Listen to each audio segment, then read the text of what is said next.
1942 का साल था। दुनिया पहले ही आग में जल रही थी। यूरोप के शहर तबाह हो चुके थे, लाशें सड़कों पर पड़ी होती थी और इंसान की जिंदगी की कोई कीमत नहीं रही थी। इसी दौर में एक आदमी था जो खुद को दुनिया का सबसे ताकतवर हुक्मरान समझता था, एडोल्फ हिटलर। उसे यकीन था कि उसकी फौज को कोई नहीं रोक सकता। जर्मनी की आर्मी हर जंग जीत रही थी और हिटलर का अगला निशाना रशिया था। रशिया के अंदर एक शहर था, स्टालिनग्राड। ये सिर्फ एक शहर नहीं था, ये फैक्ट्रीज का मार्क्स था, रेलवेज का जंक्शन था और रशिया की इंडस्ट्रियल तख्त का दिल था। हिटलर के लिए ये शहर सिर्फ स्ट्रेटजी नहीं था, बल्कि ईगो का मसला था। शहर का नाम स्टालिन के नाम पर था और हिटलर इस शहर को गिराकर दुनिया को ये दिखाना चाहता था कि वो स्टालिन को भी झुका सकता है।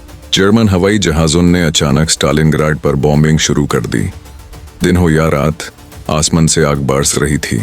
स्कूल्स, हॉस्पिटल्स, घर, कुछ भी महफूज नहीं रहा। हजारों लोग पहले ही दिन मर गए।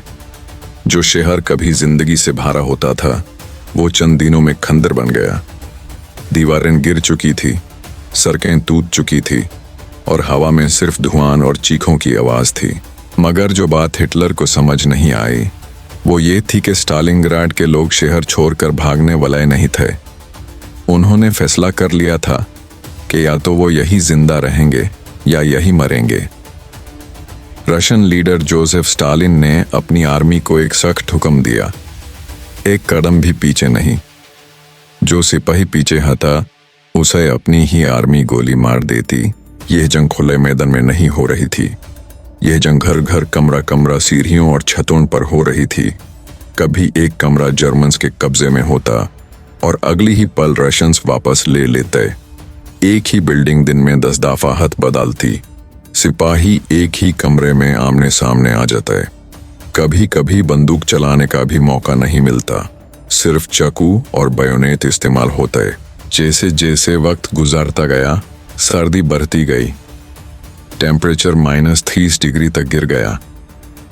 जर्मन सिपाही सर्दी के लिए तैयार नहीं थे। उनके पास गर्म कपड़े नहीं थे, जूते फट चुके थे और खाने को कुछ नहीं था। भूख ने उन्हें कमजोर कर दिया। रोज हजारों जर्मन सिपाही सिर्फ ठंड और भूख की वजह से मरने लगे। इसके बरक्स रशियन सिपाही भी भूखे थे, मगर उनका हौसला जिंदा था। उनके लिए यह जंग सिर्फ जमीन की नहीं थी, यह उनकी माँ, उनके घर और उनकी इज्जत की जंग थी। एक रशियन सिपाही ने अपनी डायरी में लिखा, हम जमीन का एक कदम भी नहीं देंगे, ये शहर हमारी माँ है। स्टालिनग्राड के स्नाइपर्स दुनिया भर में मशहूर हो गए। सबसे मशहूर स्नाइपर वसीली ज़ायत्सेव था, जिसने 200 से ज्यादा जर्मन सिपाही मार गिराए। जर्मन ऑफिसर्स उसका नाम सुनकर कांप जाते थे। उसे मरने के लिए स्पेशली ट्रेंड स्नाइपर भेजा गया, मगर वो भी जिंदा वापस नहीं जा सका। नवंबर 1945 में रशियन आर्मी ने अचानक काउंटर अटैक किया। जर्मन आर्मी घेराए में आ गई।